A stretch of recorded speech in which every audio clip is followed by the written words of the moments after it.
to start the spike stitch you need to chain an even number. Again, another tutorial where I'm using white on white, but again it is for the purposes of the colour change which I'm going to use in this tutorial.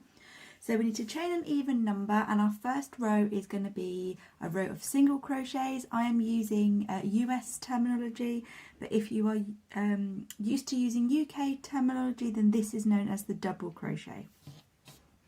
So we're not going to work in the first one, we're not counting the chain on our hook either. We're going to do a single crochet straight into that second chain from the hook, and in each chain to the end of the row.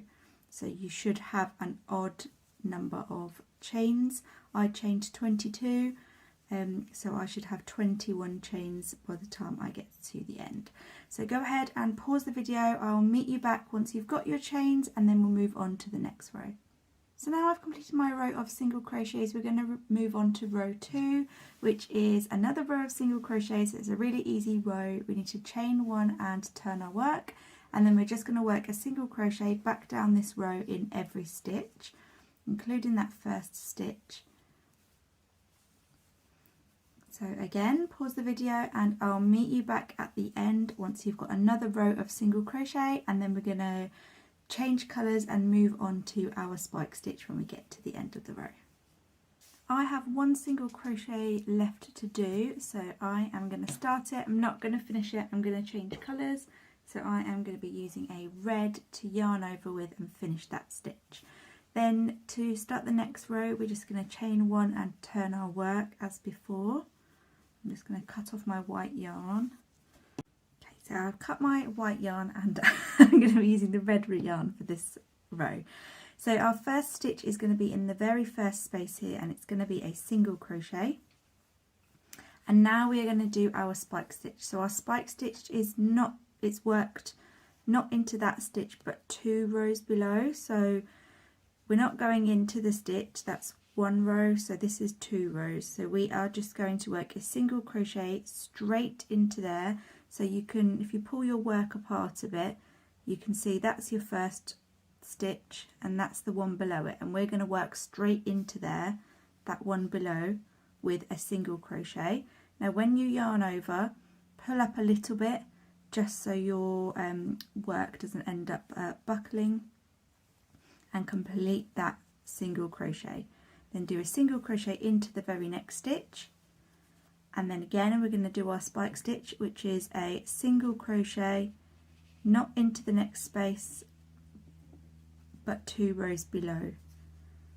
So we're not yarning over, we're inserting straight away, pull up a little bit, yarn over to complete that stitch, and then single crochet into the very next stitch. And that's all we do all the way along. So I'm going to show you one more time, and then I'm going to let you go away and complete your swatch to the end. When you get to the end, or just before you get to the end, I'm going to meet you back and we'll look at going on to our next row. So single crochet spike stitch, not into the very next stitch, which would be here, but a bit on 2 rows below. We're going to insert your hook into, it's kind of a gap between stitches, I'm not really sure what it's called. So just insert your hook in there, pull up a loop, pull a little bit so it's extended, and finish your single crochet, and then single crochet straight into the next space. So your work should start to look a little something like this. I'll leave you to carry on, rewind the video if you need to, and I'll meet you just before the end of this row. So once we're nearing the end, I have one more spike stitch to do, so I'm going to go ahead and do that spike stitch, pulling up that loop a little bit, yarning over, and a single crochet into the last stitch of this row. Then I'm just going to chain one and turn my work, and the next row is really easy. It is again a single crochet in each stitch along the row.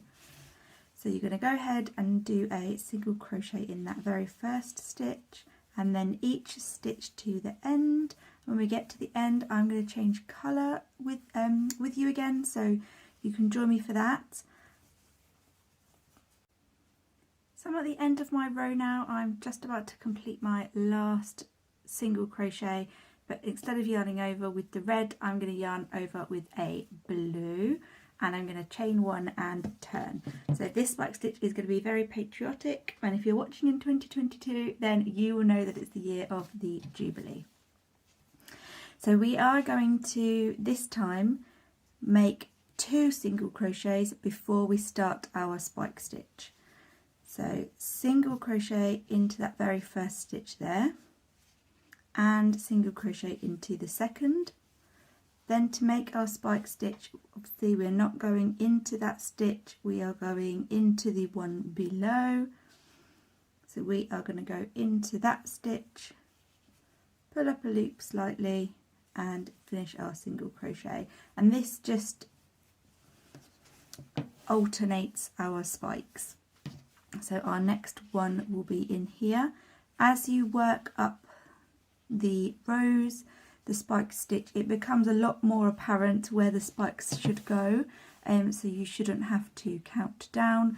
But on this row I am working my spikes just into this space here, right next to my spike from before, and it makes them alternate, which looks really nice, I think.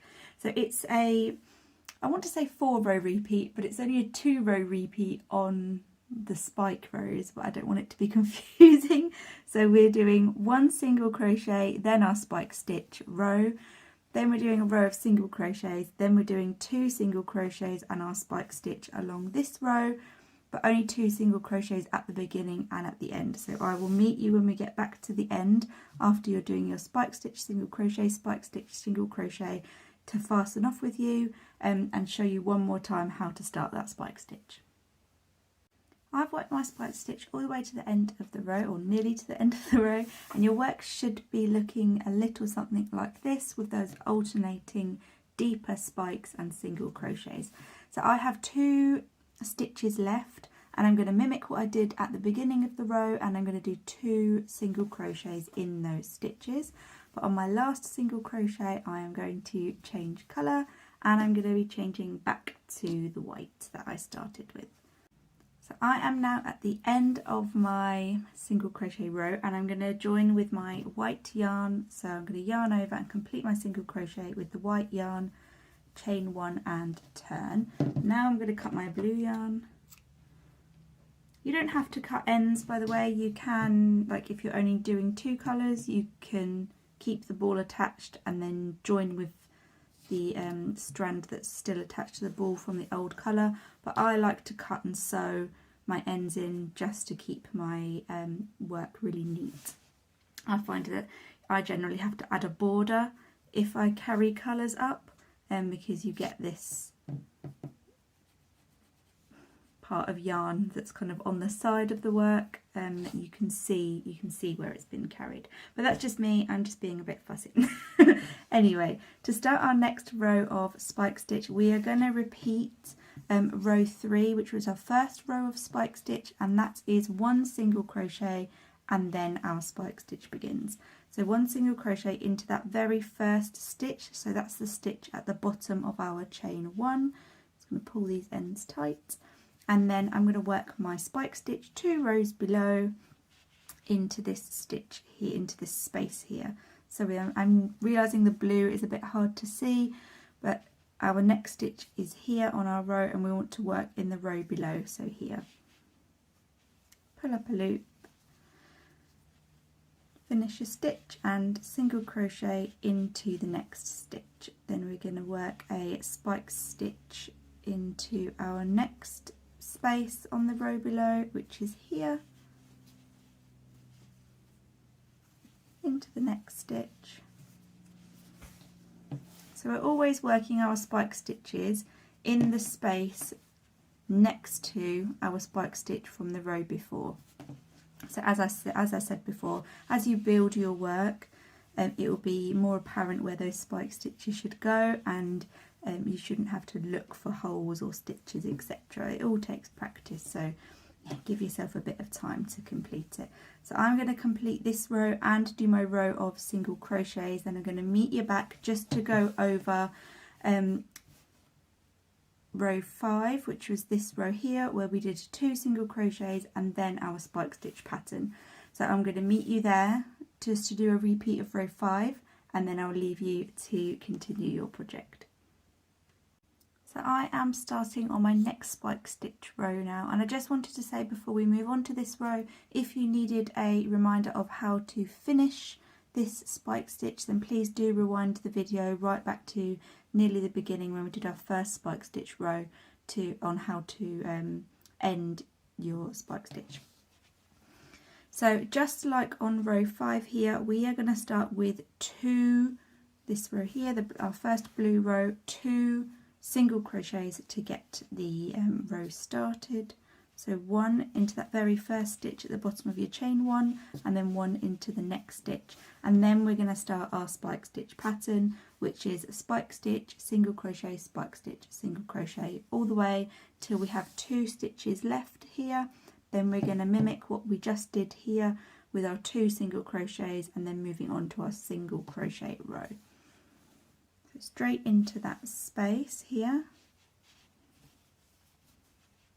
and then a single crochet, straight into our next spike stitch space and a single crochet, and you're just going to complete that all the way along. Just grab myself some more yarn until you have just those 2 stitches left, and then you're going to end the row with 2 single crochets. So I think I've rambled on enough for this tutorial. I really hope you enjoyed it. If you liked it, please give it a thumbs up and hit that subscribe button if you want to see more. I'll catch you on the next one.